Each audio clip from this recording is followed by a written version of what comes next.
Welcome to KenKenReviews. I'm KenKen, Mr. I'm gonna watch it, so you don't have to. And this is a review for Gassed Up.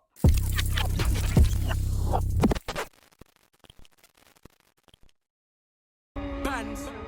Everybody trying to hate on me. Tell my man fuck off. Man got paid, yeah? Man got paid. But bro, you can't give your big brother a hug and say thank you, though. Thank you.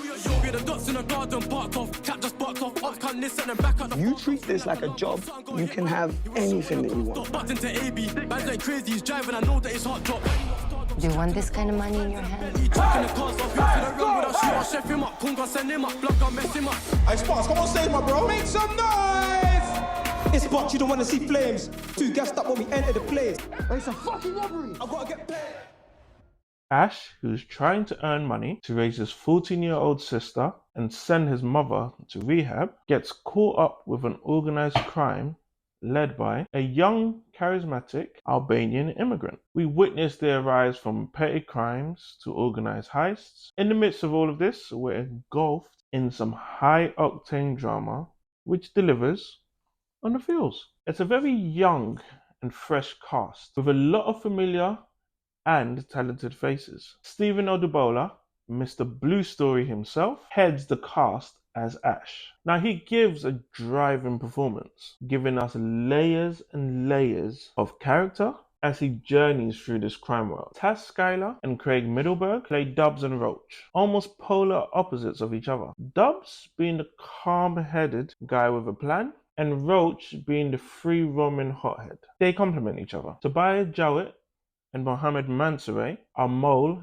and Cabs. They take on very small roles, which in most cases was disappointing because he really came into his acting bag towards the end with a lot more lines, and he actually delivers. Some honorable mentions were our local celebs, Harry Pinero, Young Philly, and the wonderful Miss Banks. All of them playing themselves. It's a good group that work well together. The quality in acting drops at some parts, but for the most part, it's really good. Production is splendid. It's a bright movie for such a dark setting. In earlier scenes, we get a collection of clips of the guys snatching phones and purses off the back of mopeds. It utilizes numerous different camera angles to capture this action, and it's actually quite fun. From front visor angles to emphasize on the panic to first person shots from within the helmet.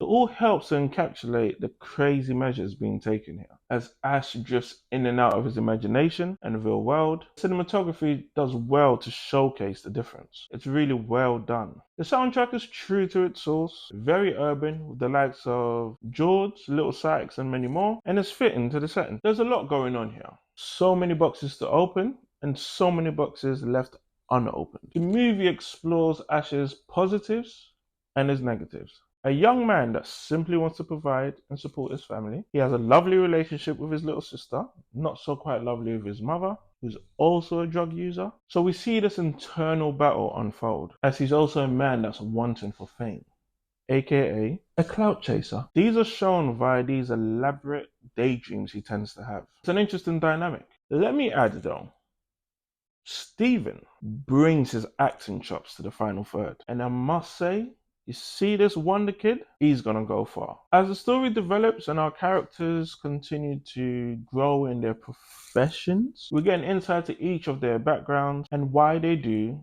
what they do. We have abusive parents and guardians whose woes have trickled down through their childhood and given birth to these aggressive dudes. What I've got here is a guide on how to avoid generational curses. The film touches on brotherhood, friendship, betrayal, and the handling of loss and grief. My one gripe with the film is the ending. Hollywood seems to be struggling with this part of movies, and I don't get it. It's like they aren't just sticking the landings like they used to.